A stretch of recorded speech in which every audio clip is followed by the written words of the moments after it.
Tank को लेकर बात करें वो हमारे पास ज्यादा, इसके बावजूद भी किस तरीके से पाकिस्तान की गिदड़ भभकियां निकलकर सामने आ रही हैं। शेख, एक डिफेंस में तो 40 साल फौज में रहा हूं, तो आपको अपने दुश्मन को ना कभी अंडर एस्टिमेट नहीं करना चाहिए। हम लोग कई बार जज्बात में बह जाते हैं। जी पाकिस्तान आर्मी कोई कमजोर फौज नहीं है, लेट मी जी टेल यू दैट। जी पहली चीज मैं आपको बताऊं कि जी पाकिस्तान आर्मी एक प्रोफेशनल आर्मी है, और हम उनको, और हमारी फौज भी प्रोफेशनल है, और हम जानते हैं कि पाकिस्तान की फौज के साथ कैसे डील करना है। फौज में लड़ाइयाँ खाली इक्विपमेंट से नहीं जीती जाती हैं, जज्बे से और बहादुरी से जीती जाती।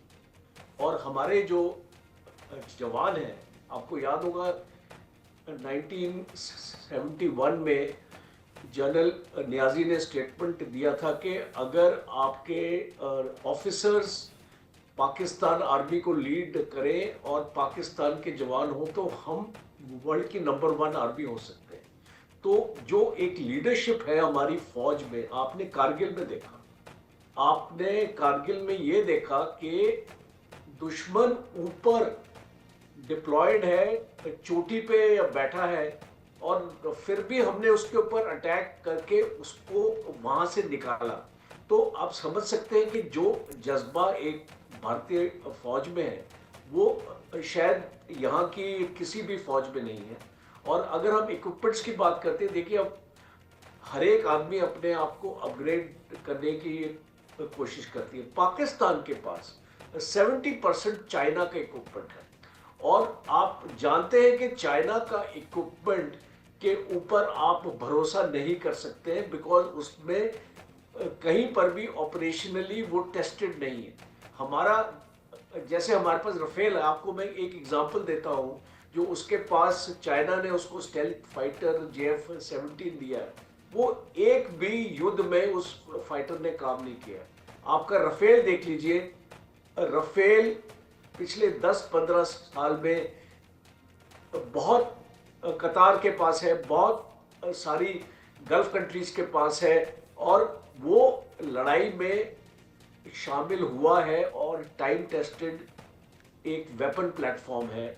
और भारत के पास जो T-90 टैंक है, और जो इनके जो चाइनीज टैंक जो पाकिस्तान के पास है, उसका भी कोई भी ऑपरेशनल टेस्टिंग नहीं हुई है। तो आप हमको जब हम कंपैरिजन करते हैं, नंबर्स एक तरफ और जो काबिलियत उस इक्विपमेंट की जी है आपके पास, वो दूसरी तरफ।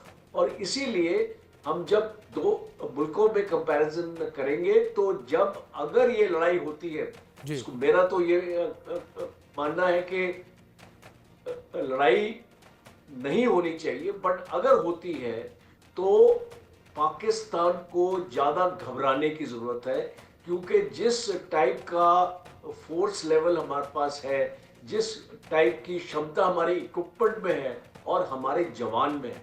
और एक लास्ट पॉइंट मैं आपको यहाँ पे कहना चाहूंगा कि इस लड़ाई में आप देखेंगे, हम टू फ्रंट की बात करते हैं, यहाँ पे कोई टू फ्रंट नहीं होने वाला है। जी चाइना इस लड़ाई में शामिल नहीं होने वाला है। चाइना जानता है कि अगर वो शामिल होगा तो चाइना को भी भुगतना पड़ेगा। इसीलिए आज चाइना टैरिफ्स के साथ झूल रहा है, उसको भारत जैसी मार्केट नहीं मिलेगी, और इसीलिए चाइना ने भारत के साथ हाथ मिलाया है और ड्रैगन एलिफेंट डांस की बात करता है। वो समझता है कि भारत के साथ जी दुश्मनी नहीं बोल सकता है आज की डेट में। आने वाले वक्त में देखेंगे क्या होता है, बट अगर हम आज की बात करें तो आप देखेंगे कि चाइना हमारे साथ नहीं भिड़ेगा, और पाकिस्तान भी ये जानता है। और ये जो सीपेक है, इसमें चाइना की जो इन्वेस्टमेंट है पाकिस्तान में, वो चाइना को खतरे में लगेगी। इसीलिए चाइना भी पाकिस्तान पे प्रेशर डालने की कोशिश करेगा कि आप एक ऐसी सिचुएशन में भारत के साथ नहीं पड़े, क्योंकि इसमें चाइना का बहुत नुकसान होने वाला है। $60 बिलियन का जो ये प्रोजेक्ट है सीपेक, ये जिसमें 28 बिलियन डॉलर ऑलरेडी लग चुके हैं जी और खास तौर पे ग्वादर पोर्ट की अगर आप बात करें, उस ग्वादर पोर्ट को चाइना किसी जी भी हालत में खोना नहीं चाहता। जी तो ठीक है मेरी ये असेसमेंट है ठीक है कि अगर लड़ाई होती है जी तो पाकिस्तान की खैर नहीं, जी क्योंकि मतलब ये मान लिया जाए, ठीक है, ये मान लिया जाए राजन जी कि पाकिस्तान की अब खैर नहीं है। और इन्हीं शब्दों के साथ मैं जाना चाहूंगा सोहेल जी के पास। सोहेल जी, जिस तरीके से खबर ये भी निकलकर सामने आ रही थी कि जो स्थितियां इस वक्त बनी हुई है, उन स्थितियों से डर के, सहम के पाकिस्तान भाग गया चाइना के पास, चाइना से उसने जाकर हाथ मिला लिया। देखिए, चाइना और पाकिस्तान एक ही जी। हैं। पाकिस्तान नीच नहीं मार सकता जब तक चाइना की इजाजत ना हो। एक वक्त तो ऐसा आ गया कि हम सोच रहे थे कि पाकिस्तान अपनी करेंसी कहीं फ्लोट ना कर दे पाकिस्तान में, तो they are hand in gloves. वो पुराने अपने उनके जो इक्विपमेंट से निकाल के चाइना अपने इक्विपमेंट जो है पीओके में लगा देता है, जहां जहां सेंसिटिव बॉर्डर्स है वहां आ जाता है। पाकिस्तान की को बचाने के लिए, पाकिस्तान को शह देने के लिए चाइना हमेशा तैयार रहता है। उसमें सी पैक एक इंपॉर्टेंट है जिसका जिक्र जनरल साहब ने किया, और बहुत सी चीजें हैं। सड़कें उन्होंने बना दी, पावर प्रोजेक्ट चाइना डेडिकेट कर रहा है, उनके हॉस्पिटल्स वो डेडिकेट कर रहा है। तो ये कोई नई बात नहीं है। चाइना और पाकिस्तान तकरीबन मिलते जुलते सिस्टम से चलते हैं, लेकिन जैसे इन्होंने कहा कि अब चाइना भी अफोर्ड नहीं कर सकता टैरिफ्स का जो चल रहा है इस वक्त सिलसिला, तो इसलिए उसको बैकफुट पे थोड़ा रहना पड़ेगा। और हिंदुस्तान को आप लाइटली नहीं ले सकते। आज पूरी दुनिया में फॉरेन पॉलिसी के एतबार से हिंदुस्तान की रेटिंग नंबर 1 है। ये पूरी दुनिया जानती है। नहीं जानती तो 40 मुल्क यहाँ G20 की कॉन्फ्रेंस में नहीं आते। जम्मू कश्मीर को इलेक्शन को रिव्यू करने के लिए 20 ममालिक के डिप्लोमेट बिल्कुल सोहेल जी, जिस तरीके से आपने जिक्र किया, जाहिर तौर पर जो स्थितियां हैं वो बड़ी विपरीत इस वक्त बनी हुई नजर आ रही है पाकिस्तान के लिए। अब देखना यहाँ पर यह होगा कि आने वाले दिनों में क्या स्थिति बनती नजर आती है और किस तरीके से जो लगातार पाकिस्तान डर के साए में है क्या होता है उसका। फिलहाल आप तीनों मेहमानों का बहुत शुक्रिया जुड़ने के लिए और अपना कीमती वक्त इंडिया न्यूज को देने के लिए।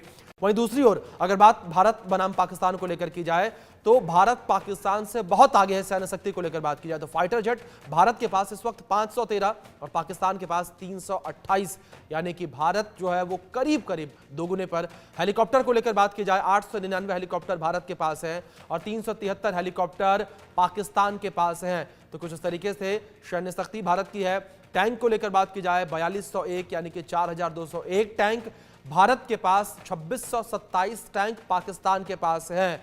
और अब अगर बात आर्म्ड व्हीकल्स को लेकर की जाए तो 1,48,594 व्हीकल्स भारत के पास, तो वहीं 17,516 व्हीकल्स पाकिस्तान के पास है। इन आंकड़ों से आप ये अंदेशा लगा सकते हैं कि पाकिस्तान कितना पीछे है। आर्टिलरी को लेकर बात की जाए 3,975 भारत के पास है, 2,629 जो है वो पाकिस्तान के पास है। तो इन आंकड़ों से आप खुद अंदेशा लगाइए कि भारत जो है वो